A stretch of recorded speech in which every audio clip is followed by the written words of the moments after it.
This is why a simple text message turns into an argument. It starts as something small, a quick question, a short reply, maybe even just a scheduling detail. But within a few messages, the tone shifts, the responses get longer, and suddenly the conversation is no longer about the child.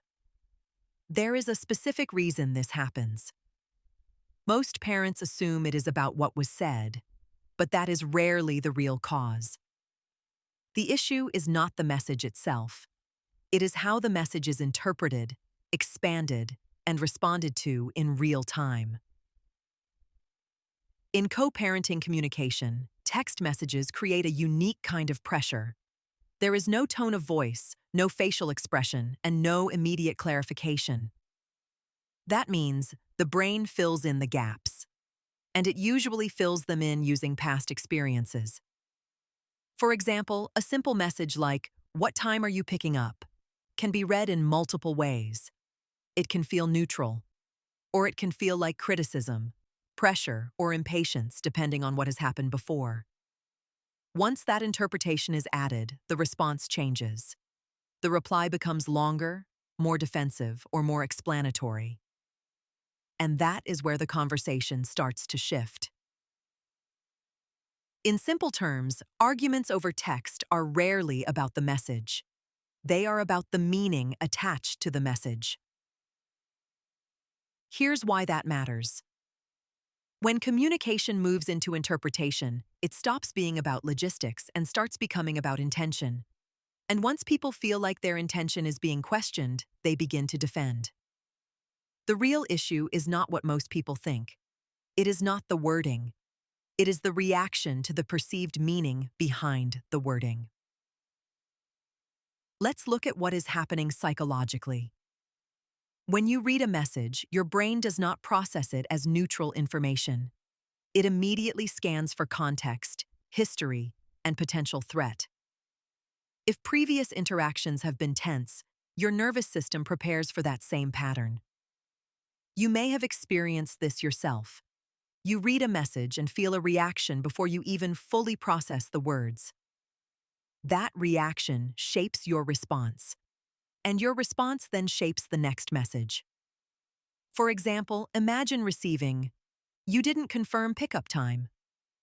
One response could be, "Pickup is at 5." Another response could be, "I was going to confirm, but I've been busy, and you didn't remind me either." The first response keeps the conversation contained.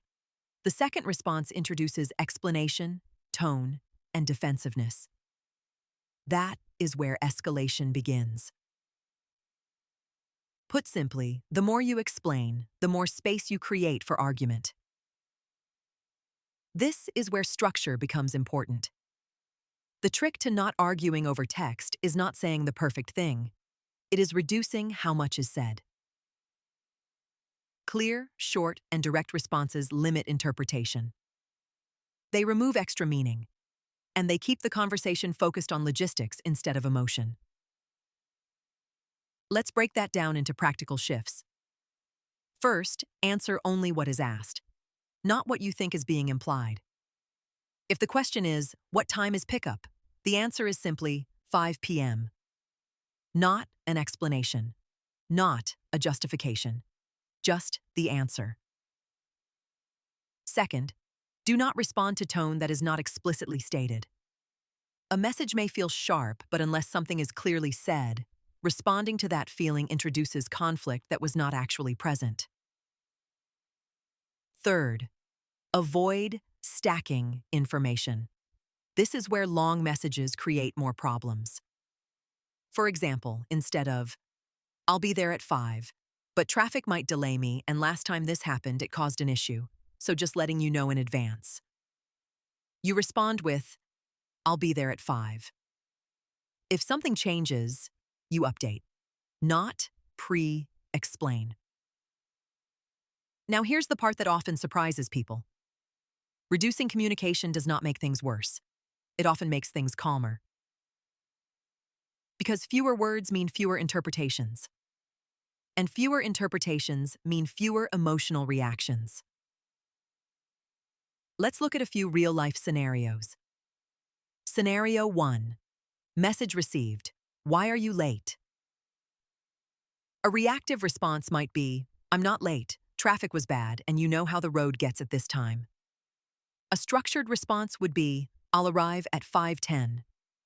Notice the difference. One defends, one informs. Scenario 2. Message received. You didn't send the information. Reactive response. I was going to send it, but I've had a lot going on today. Structured response. I'll send it by 6 p.m. Again, one explains the past. The other focuses on the next step. Scenario 3. Message received. That's not what we agreed on. Reactive response. That is what we agreed on. You're just changing things now. Structured response. Let's confirm the current plan for today. One escalates. The other redirects. What this looks like in real life is simple. You stop trying to correct every misunderstanding, and you start focusing only on what moves things forward. Over time, this changes the entire dynamic. Conversations become shorter, responses become clearer, and emotional escalation becomes less frequent. That is the goal. Not perfect communication, not full agreement, but reduced friction. When communication is structured, the system becomes predictable. And predictability reduces stress for everyone involved. So, if you find yourself getting pulled into long text exchanges that turn into arguments, it may be worth asking a different question. Am I responding to the message, or the meaning I am attaching to it? That one shift changes everything. If this perspective resonates with you, follow along as we continue building calm, structured approaches to co-parenting.